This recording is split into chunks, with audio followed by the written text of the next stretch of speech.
Halo, selamat pagi. Salam sehat, salam sejahtera untuk kita semua. Semoga kalian masih dalam kondisi sehat, tidak kurang suatu apapun ya. Hari ini kita ketemu lagi dalam pembelajaran bahasa Indonesia. Ya, kemarin kita sudah mencari tahu ya dari kedua teks mana sih yang eh, lebih masuk ke dalam teks diskusi ya. Jadi kalian kemarin sudah menganalisis ya mana sih yang namanya teks diskusi, di mana secara tidak langsung memang kita sering berkomunikasi dengan teman-teman ya, kalian di kelas ketika bareng sama teman-teman, mungkin ketika pembelajaran disuruh buat kelompok sama bapak ibu guru ya, secara tidak langsung kan nanti ada sesuatu yang dibahas. ah Sesuatu yang dibahas itu pasti muncul yang namanya pendapat.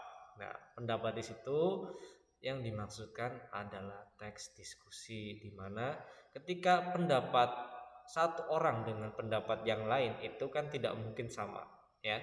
Jadi itu yang namanya diskusi. Ketika diskusi dihasilkan yang namanya teks diskusi. Nah, di sini kita bahas tentang pembelajaran teks diskusi ya. Nah, nanti apa sih yang akan kita pelajari dalam pembelajaran teks diskusi ini? Yang pertama ada mengidentifikasi informasi teks diskusi, yang kedua simpulan isi teks diskusi, yang ketiga struktur dan kebahasan. Biasanya kalau kita bahas materi itu yang paling lama di kebahasaannya ya. Kenapa sih kebahasan paling lama? Karena kebahasaan ya jenisnya memang banyak sekali ya. Terus yang terakhir ada presentasi teks diskusi. Nah, nanti di sini Pak Fazri ingin kalian mempresentasikan hasil dari diskusi dengan teman-teman ya. Tapi karena kita masih PJJ, berarti nanti diskusinya juga secara daring ya, atau secara PJJ, pembelajaran jarak jauh ya. Nah, dalam mengidentifikasi informasi teks diskusi ya, kita masih bahas hal yang kemarin ya. Yang jelas sudah benar ya. Jadi teks diskusi yang benar adalah teks yang kedua.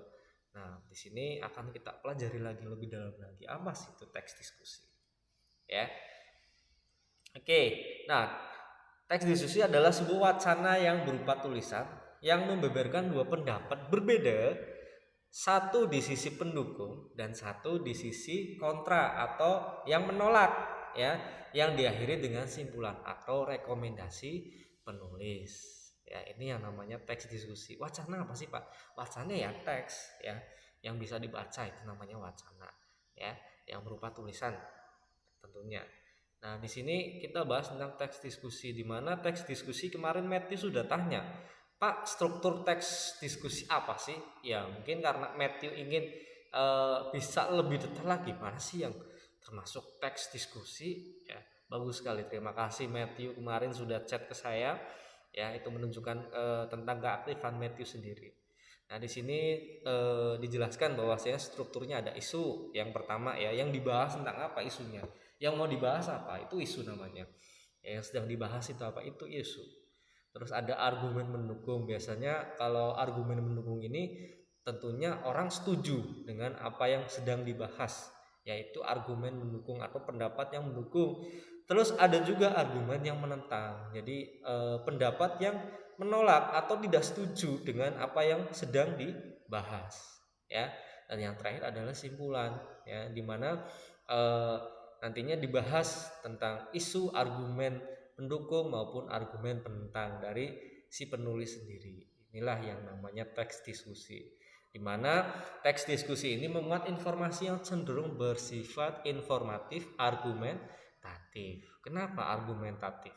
Ya, di sini tidak hanya memberikan informasi saja, juga memberikan pandangan ya kepada kalian bahwasannya ketika sesuatu sedang dibahas ya, jadi pasti ada perbedaan pendapat. Ya, ini yang namanya diskusi, harus ada perbedaan pendapat. Ya, ada yang mendukung, ada yang menolak, ya. Seperti itu. Terus harus menerapkan unsur kebahasaannya. Ya, nanti unsur bahasa akan kita bahas di pertemuan selanjutnya. Ya, kita bahas dulu untuk identifikasi dari teks diskusi sama simpulan untuk hari ini. Ya. Nah, teks diskusi ini tadi sudah Pak Fajri jelaskan bahwasanya berisi informasi yang eh, berupa pendapat yang mendukung ya, atau di sini istilahnya pro ya. Kalau kalian bingung pro kontra, di sini Pak Fajri jelaskan lebih detail lagi. Nah, kalau yang menentang itu namanya kontra ya. Kalau mendukung itu pro, kalau yang menentang itu kontra ya. Jadi pendapat pro atau mendukung ini adalah pendapat yang berisi pernyataan mendukung, menunjang atau menyokong pendapat orang lain ya terkait isu yang sedang dibahas. Nah, yang kedua, kalau untuk pendapat kontra ini berisi tentang penentangan atau tidak setuju terhadap sesuatu yang sedang dibahas itu, ya. Jadi itu yang namanya pendapat yang kontra. Ya, ingat ya, jangan sampai lupa ya, kalau pro itu setuju, kontra itu tidak setuju, ya. Perbedaannya di situ.